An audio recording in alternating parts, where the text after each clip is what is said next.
అందరికీ మార్గశిరలక్ష్మి శుభాకాంక్షలు. ఈరోజు నేను ఈ వీడియో అప్లోడ్ చేయగలనో లేదో కూడా నాకు తెలియదు, ఎందుకంటే మొబైల్ ఏదో ఇబ్బంది పెడుతుంది.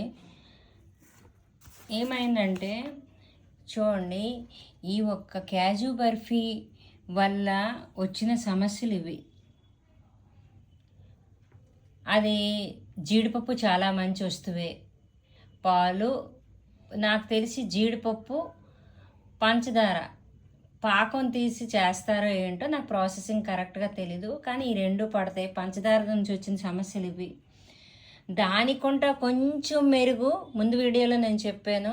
బెల్లం ఎలా తయారు చేశాను నేను? ఈ బెల్లం లడ్డూలు జస్ట్ కొబ్బరి పాలు తీసాను, ఆ పాలు బెల్లంలో తీగ పాకం వచ్చాక కొబ్బరికూర వేసాను, బాగానే ఉన్నాయి. దాని తర్వాత దాని మీద మెరుగు ఇన్ని బెనిఫిట్స్, ఇందులో ఉన్న సమస్యలు అన్ని సమస్యలు పోయి ఇంత చక్కనైన బెనిఫిట్స్తో వచ్చింది మీ దగ్గరికి. తాటి బెల్లం కానీ తాటి బెల్లం ఈరోజు మనం మాట్లాడుకుంది. తేనె గురించి గట్రా మళ్ళీ మాట్లాడదాం.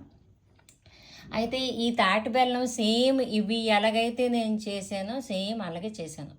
ఆ కొబ్బరి పాలు తీసాను, ఆ కొబ్బరి పాలలోన ఈ తాటి బెల్లం వేసి కరిగించి పాకం తీసి ఉండపాకం వచ్చాక తీసాను.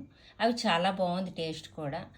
ఈ మురియాలు చూసారా, బయట చెక్కీలు దొరుకుతాయి, మా వారు చాలా ఇష్టంగా తింటారు. అది మంచిది కాదు కదా అని తాటి బెల్లంతో ఇది పాకం తీసి చెక్కీలు తీసాను. ఈ చిక్కుడు పిక్కల కూర నేను ఏమీ చేయలేదు. చిన్న తాటి బెల్లం మొక్క వేసాను, టమాటాలు వేసాను, ఆ పిక్కలు వేసాను, పచ్చిమిరపకాయలు వేసాను, ఉడకపెట్టేసాను.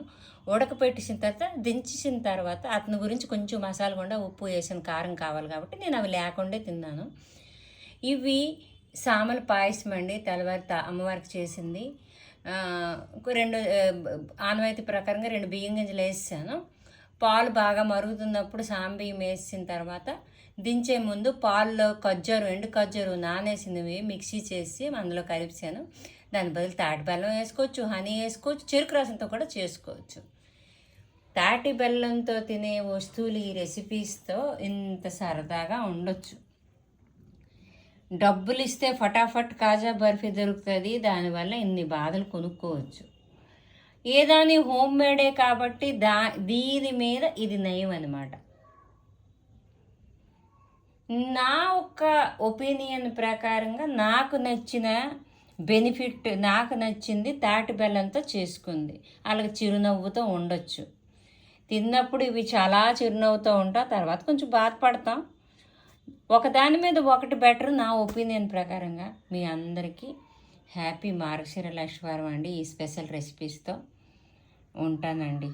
ఇంతటితో సెలవు తీసుకుంటున్నాను.